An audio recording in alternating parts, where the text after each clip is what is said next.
Jazakumullah khairan, kapatid na Yusuf at saka Abdurrahman at yung mga kapatid. Yung paglabas at paglitaw. Nakuha na natin itong mga kadariya, ang mga khawarij, at ang sinasabi ang mga murji'ah. Al-murji'ah humul ladina yaquluna annahu la tadurru mal imani ma'siyah. Ang firqa ng mga murji'ah, sila yung nagsasabi na kahit anong gawin mo na kasalanan, ay hindi yun magpapasira sa pananampalatayan mo. Pumatay ka, uminom ka, mangalunya ka, anuman ang kasalanan na ipunin mo, gawin mo, importante, Muslim ka, mafi muskila, sawi. Yan ang kanilang paniniwala. At ganun din, na kung saan dito na naman pumunta, naglabasan din ang mga Jahmiya. Magkaiba ang murji'ah sa Jahmiya.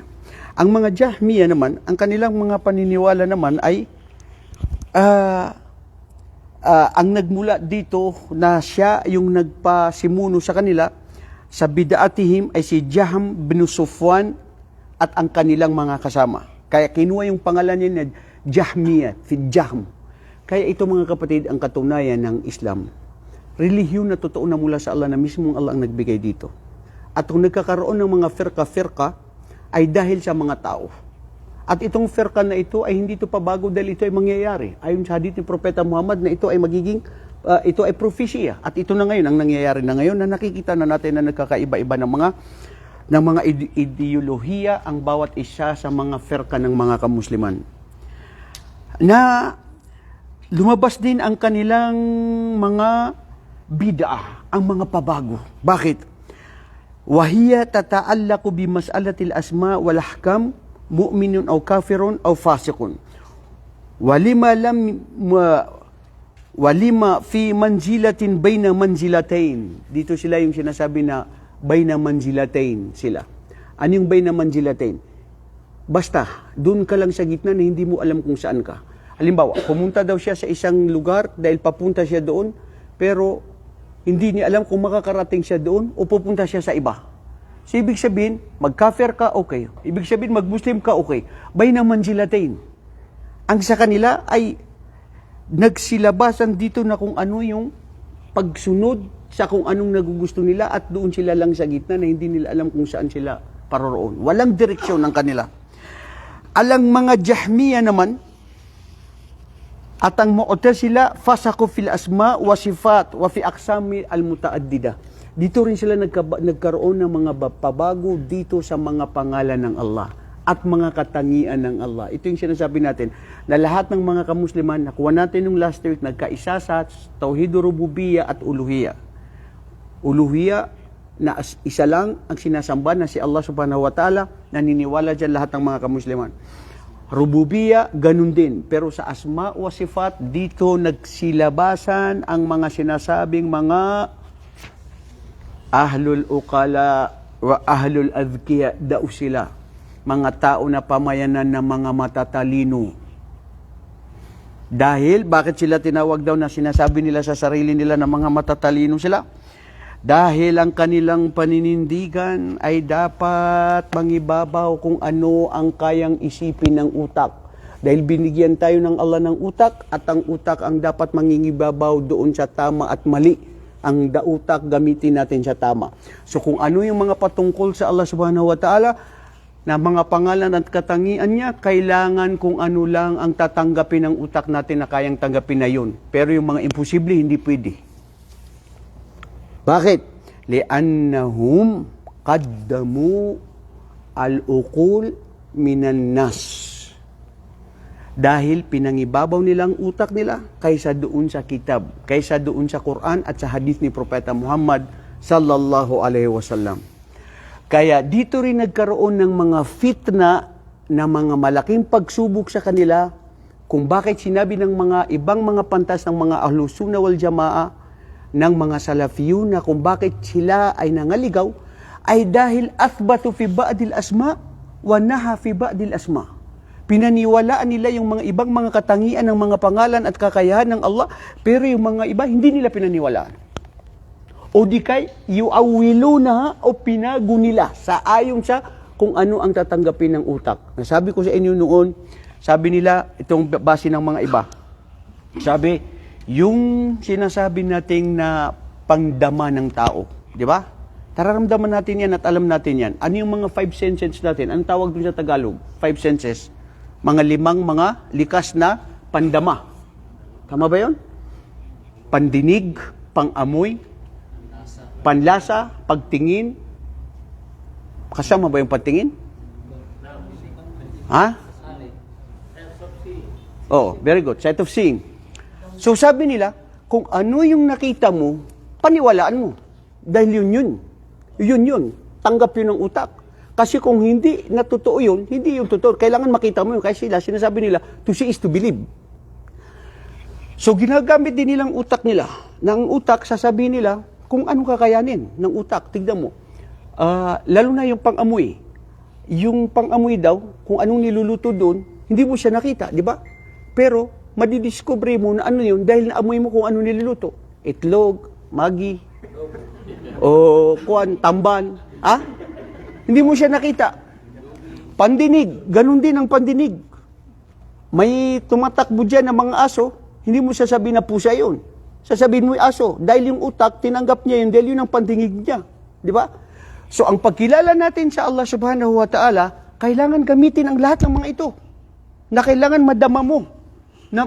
Na yun ang paniniwala mo. Dito na sila pumunta sa mga inkar.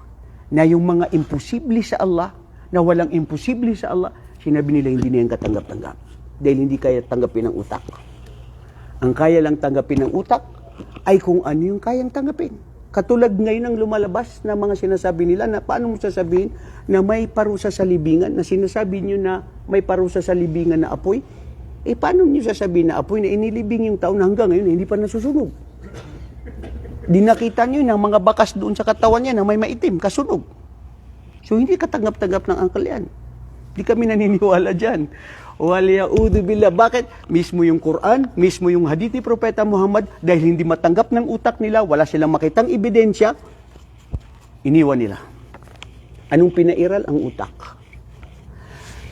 Mga kapatid ang Islam, sami'na wa ata'na. Narinig namin at sinunod namin. Sumuko kami at sumurrender kami. At sinunod namin at yun na yun. At maraming mga sinabi nila, paano tatanggapin ng utak? Tingnan mo, pati yung mga iba naniniwala. Paano mo nasabi na si Propeta Muhammad nakakayat sa 7 lapis ng langit? Nakakayat yun sa isang pagpag ng langit is 500 years bago ka dumating. So in another stage of heaven, 500 years, 1,000 years. So 5 times 7, 3,500 o 350 years. O 3,500 years. O ang edad lang ni Propeta Muhammad na 50 plus lang, tapos nakabalik din siya dun sa igahan. At saan mo ginamit yung utak mo? Hindi tanggap yun. Imposible. Imposible? Hindi mo tatanggapin?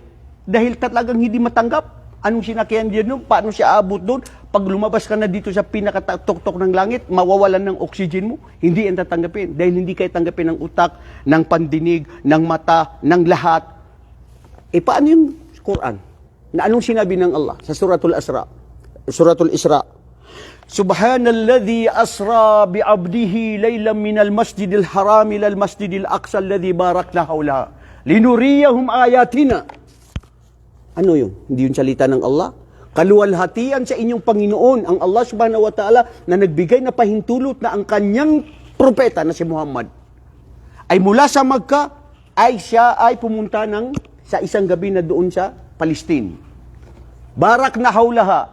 Linuriyahum ayatina para ipakita namin, ipadama sa kanila ang katotohanan ng Allah ay kaya niya ang lahat ng anumang kaya niya. At walang imposible sa kanya. Pero nagsilabasan itong matatalino, no. Only my man will, I have my good memories. Ito ang manghingibabaw. At dito, nagsilabasan ang katulad ng mga sinasabi nating ng mga al-asyairah. Marami na ito sa Pilipinas. Meron ng mga maranaw. Hindi ko alam kung may mga balik Islam. Mag-ingat-ingat kayo mga balik Islam kayo na nandito. Bakit? Kasi ang mga paniniwala nila ay nuthbitu lahu al-asma hakiki. pinapaniwalaan natin yung mga katangian ng Allah na totoo. Wa nuthbit lahu sifat muayyina, at yung mga sifat niya na katangian niya na yun lang. Dalla alayhi al-aql, na kailangan tatanggapin ng utak. Allahu Akbar. Kung hindi tatanggapin ng utak, dili na siya tinuod. Yun ang sa kanila. Hindi yan tinuod kasi hindi tatanggapin ng utak. Bro, Muslim ka. Quran at saka hadith. Ang kalaban ng utak mo, Quran at saka hadith. Pairalin mo pali ng utak mo. Unsay utak ni mo nabulinaw? La ilaha illallah Muhammad Rasulullah. Yalla, gabayan kami, wallahi, mga kapatid. Bakit ko ito kinukwento, mga kapatid? Huwag natin pagtawanan kasi hindi natin alam. Baka sa bandang huli ay maparehas tayo nila.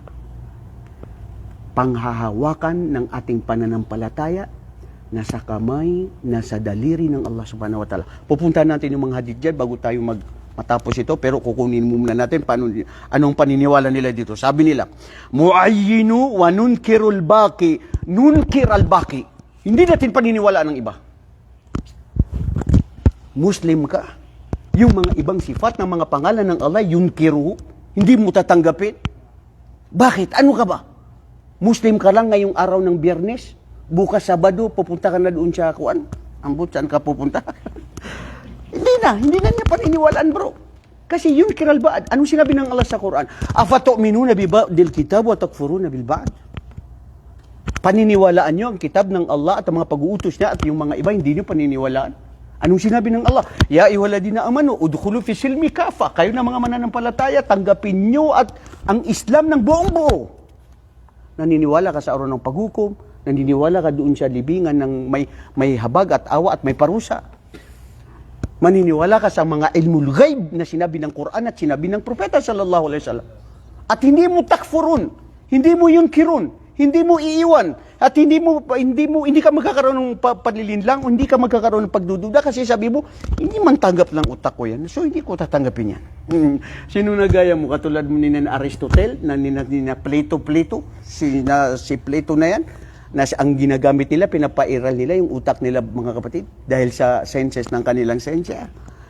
Ya Allah, wallahi si Propeta Muhammad sallallahu alaihi wasallam, sami'na wa ata'na. Si Abu Bakar Siddiq, narinig niya na ikinakalat na si Muhammad daw ay nakaakyat sa langit at pumunta doon at nakabalik niya doon sa igaan niya at mainit-init pa ang kanyang igaan. Sabi ni Abu Bakar, sino nagsabi? Nabalita. Sabi niya, wallahi hindi ko pa nakausap ang aking kaibigan, na mahal kong kaibigan. Kung totoo na yan na nabalita, pinaniwalaan ko na yan. Yan ang Islam. Paniwalaan mo. Kung ano na sa Quran, kung ano ang nasa hadith ni Propeta, kung ano ang sinabi ni Propeta Muhammad sallallahu alaihi wasallam. Dahil si Satanas, tandaan mga kapatid, si Satanas, ang gusto niya sa atin ay magkaroon ng pagdududa. Sa Quran at saka sa hadith. Sa paniniwala sa Allah. Hindi lang yung pagsunog natin sa mga kagagawan ng gusto ng kainit ng ating sarili sa paggawa ng kasalanan, datapwat si Satanas ay inaalay niya tayo at zuyina lahum su'u a'malihim. Yung mga gawain natin na masama, na akala natin okay lang, yun ay ginagawa ni Satanas na yun ay mabuti sa atin. At akala natin ito na nga siya, tama na nga siya. Meron akong puntahan na isang lugar. Huwag kayo dyan maniwala na naggagamot yan. Haram yan, shirk. Iba-iba yung mga ginagamot niya. Tapos nagsasabi pa siya sa inyo na itong gawin ninyo. Pagdating niyo sa bahay na yung doon sa dingding ninyo doon na tanggalin nyo, napalitan nyo, nalagyan nyo doon ng tubig na mayroong kutsilyo, na ilagay nyo yung kutsilyo doon sa dingding ninyo. Saan ito nang galing? Saan niya nakita na panaginip? Importante na naniniwala kami sa Allah. Pero, paniwalaan din natin siya para gumaling yung anak ko. Ang anak mo ang magpapagaling yung si Kwan. Yunkir wa yuthbit. Ano sabi nila? Sifatu sab'a majmu'atun fi qawlihi. Ano ang sifat ng mga Asy'ariyah na sinasabi nila na iniithbat lang nila? Lahul haya wal kalam. Mayroong buhay ang Allah at mayroon siyang kalam na salita, wal basar, mayroon siyang nakakakita siya, wasam, nakakarinig siya, wa irada, wa ilm, mayroon siyang kaalaman at mayroon siyang kudra, pero ito ang nakakamangha o nakakasiti na paniwala na anong sinasabi nila dito. Sinabi nila, فَهَذِهِ الصِّفَاتِ نُثْبِتُهُ لِأَنَّ الْعَقْلَ دَلَّ عَلَيْهِ. Ito yung mga sifat, nakatanggap-tanggap patungkol sa Allah. At paniwalaan natin yan. وَبَقِيَةُ الصِّفَاتِ مَا دَلَّ عَلَيْهِ بِالْعَقْلِ فَنُثْبِتُهُ. Kung ano ang naaayon sa utak natin na kayang tanggapin natin. مَدَلَيْهِ عَلَى الْعَقْلِ وَنُنْكِرُ مَا يَدُلُّ عَلَيْهِ الْعَقْلِ. Hindi natin paniniwalaan kung ano yung mga bagay na hindi tatanggapin ng ating utak. Wa haula'i humul asya'ira. Sila yung mga asya'ira. Wa amanu bil ba'd wa ankaru bil ba'd. Naniwala sila sa iba ng mga pangalan at sifat at katangian ng Allah at hindi nila tinanggap ang mga iba. Fahadil aqsam at ta'til fil asma'i wa sifat kulluha mutafarra'atun min bid'atil jahmiyah. Sa mga katulad dito ng mga ibang firqa ng mga jahmiyah. Wa min sunanil islamis sanna alayhi. Alam mong paniniwala nila? Sabi nila, an Allah subhanahu wa ta'ala lahu al-basar, mayroon nakakakita siya na wala siyang mata. Nakakarinig siya na wala siyang pandinig. Mayroon siyang buhay na hindi katulad ng buhay. Inyo sa mga tao o mga inilikan na nandoon din. So kailangan wala siya. Allahu Akbar. Paano yung mangyayari? Nawala siya na hindi mo alam. Dahil mga kapatid, ang pinairal nila ay ang utak. Ang daming mga sifat, ang daming mga kung anong sinabi nila ng mga ibang mga grupo na ito. Panghuli mga kapatid, babasahin ko sa inyo ang isa sa mga talata sa Quran. Sa Suratul A'raf, verse 176. Qala Allah subhanahu wa ta'ala, وَاتْلُ عَلَيْهِمْ نَبَأَ الَّذِي آتَيْنَا آيَاتِنَا فَانْسَلَخَ مِنْهَا فَاتَّبَعَهُ الشَّيْطَانُ فَكَانَ مِنَ الْغَاوِينَ وَلَوْ شِئْنَا لَرَفَعْنَاهُ بِهَا وَلَكِنَّهُ أَخْلَدَ فِي الْأَرْضِ وَاتَّبَعَ هَوَاهُ. Sabi ng Allah sa Quran, sa malapit na ibig sabihin ng Tagalog mga kapatid, ito ang patungkol sa isang scholar, isang maalam, matakutin sa Allah na ang kanyang mga panalangin ay dire-diretso na tinatanggap ng Allah dahil sa kanyang taglay na takot sa Allah at maalam sa mga angkan ni Israel. Li'annahu kana min ulama'i Bani Israel. Wa ismuhu kama qala ba'dul ulama fasaru ba'dul ulama na sinabi nila dito ang pangalan niya ay si Bal'am ibn Ba'ura. Sinabi ng Allah, banggitin sa kanila o Muhammad ang kaganapan o kasaysayan o balita doon sa aming alipin. Naba'alladhi atayna na siya na binigyan namin ng ayatina doon sa aming mga tanda. Sa kitab namin, na maalam siya doon sa mga naipadala sa una kay Propeta Musa alayhi salatu wasalam. Fansalaka minha fattaba'ahu syaitan. At dahil sa pagiging scholar niya, dahil sa pagiging ulaman niya, na minsan nangibabaw ang pagiging gusto niya na mangibabaw na maging sikat, maging tanyag, waliyaudu billah.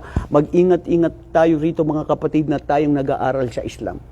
Na huwag mangibabaw sa puso't isipan at diwa natin na tayo ay mangibabaw na gusto mo na mas maalam kaysa sa iba. Hindi mo papasinin at hindi mo pariringgan ng iba at hindi ka magpapakumbaba at gagamitin mo ang kaalaman mo, ang impluwensya mo dahil sa pagiging scholar mo sa ulama mo at hindi ka tunay na nagtataglay ng dalisay na puso dahil wallahi ito ang mga dahilan kung bakit ang isang tao ay pwedeng maligaw siya dahil mismo mo ang maski gaano ka kaalam pero kung ito pala na alam ng Allah ang saloobin mo, wala rin ang saysay.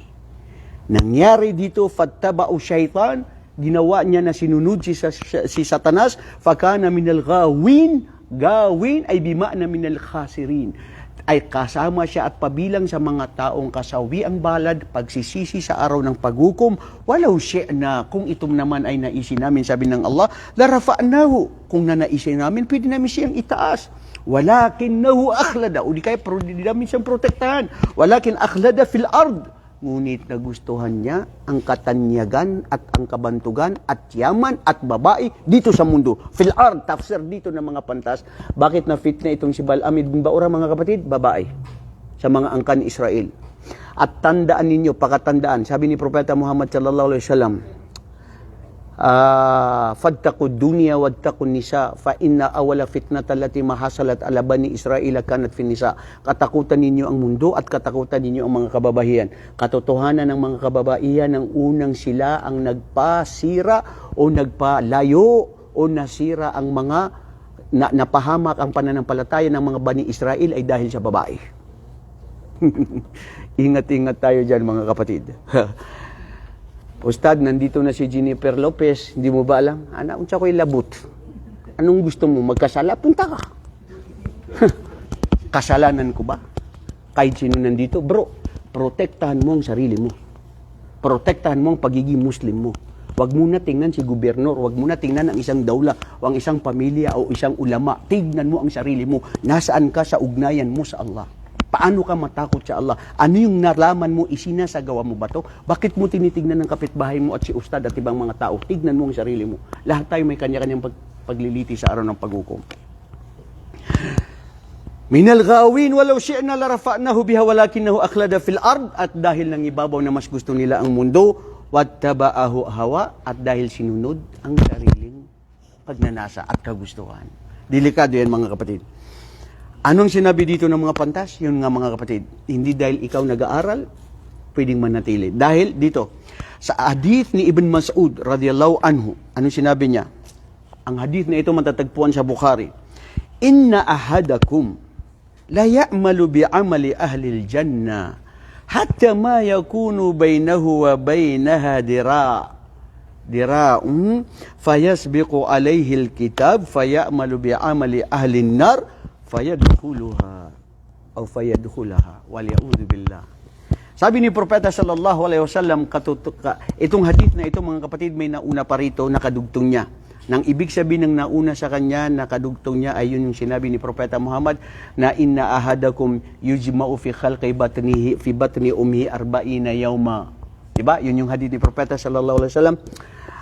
At ang ibig sabihin nun, katotohanan ng bawat isa sa inyo na sanggol pa lamang doon sa sinapupunan ng kanyang ina, 4 na pong araw ay dumarating sa kanya na may anghel na dumarating sa kanya at bibigyan siya ng buhay at ipapasulat na sa kanya ang kanyang buhay at ang kanyang makakain ng risk at kasama dito ang kanyang mga gawain at kung siya ba ay tatanggapin sa paraiso at imperno o ang kanyang mga gawain o masaya o malungkot dito sa mundo. Tapos na yan. Hadith yun ni Propeta sallallahu alaihi wasallam.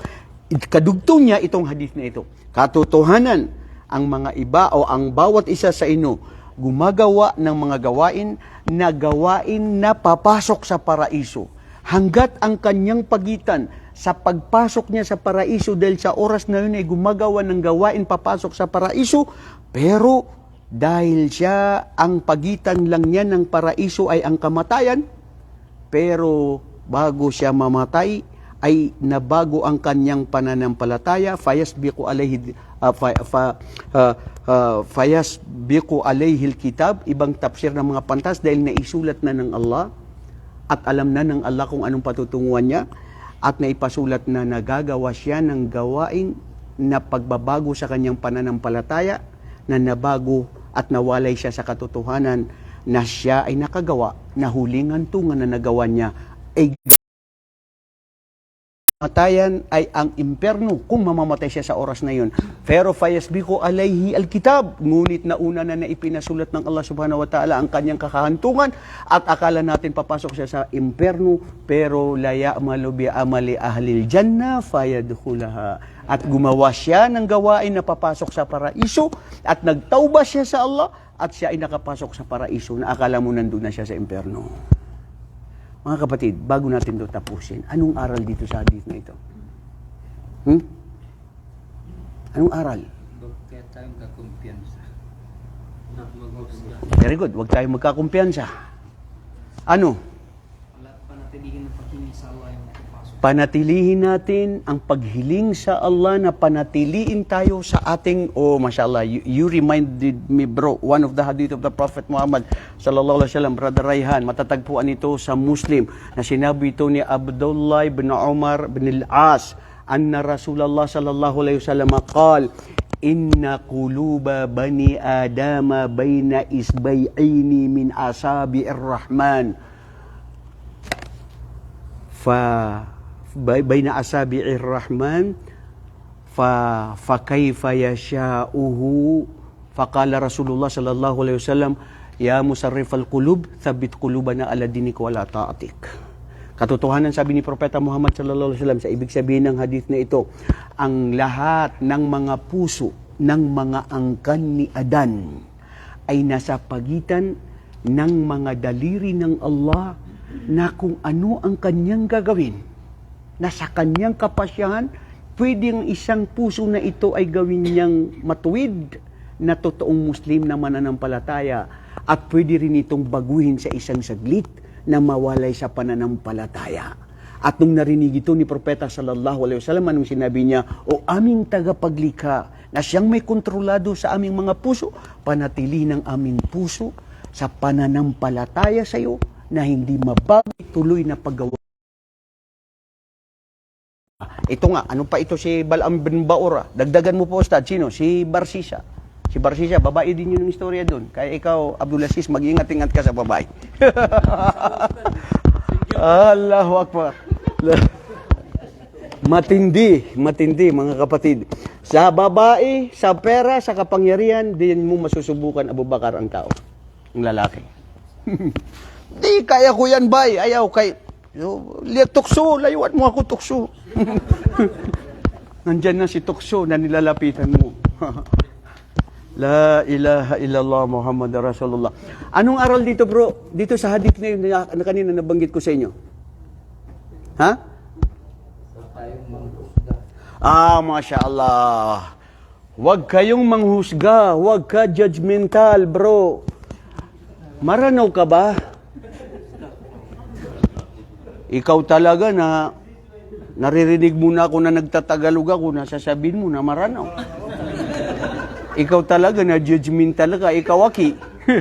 La ilaha illallah. Huwag kayong maging judgmental, bro. Wallahi. Hindi maganda ang maging judgmental. Dahil hindi mo alam kung sino yung minamaliit mo, kung sino yung tao na pinagsasabihan mo na ganito, ganyan, o chinichismis mo, hindi mo alam na ikaw mismo, baka mangyari din sa'yo. Kaya makita mo kung anong hindi mo nagugustuhan sa kahit sinong tao o anong nangyari sa kanya, disgrasya, Allahumma inni. Ano ba yung hadith na yun na sinasabi natin pag may makita? Allahumma akhlifni khairan minha. Allahumma janibni syaitan. Wa janibni syaitan wa razaqtana. Iba yun, bro. Ustad, para yun sa bagong kasal. Isada. Babae tuloy pinag-usapan nyo, bro. Astaghfirullahaladzim. Wallahi. Alhamdulillahilladzi afani mimma ibtalaka bi wa faddalani ala kathirin mimman khalaqta tafdila. Pag nasabi yun ng isang tao, nakita niya ang tao na hindi mabuti kung anong nangyari sa kanyang kasasayan, na disgrasya o anumang nangyari sa kanyang buhay, at binasa niya yun, inshallah hindi siya magiging katulad nun. Ibig sabihin, huwag tayo maging samranaw na huwag kang makasudi. Anong huwag kang makasudi sa Tagalog? Huwag kang mapagpansin masyado, bro. Kinukutya mo, tinitignan mo yung iba. Grabe yan, ustad yan, kapal-kapal yan ng ganito, pero hindi mo alam na ikaw rin susunod sa gagawin niya. Bantayon? Imantayon. Oh. Imantayon o kahit anong mantayon. Mga kapatid, kalugdan nawa tayo ng Allah, patawarin tayo sa ating mga kasalanan at panatilihin sa ating relihiyon sa tunay na gabay na ito. Inshallah, dadako tayo sa isang pinakamagandang topic sa susunod na linggo.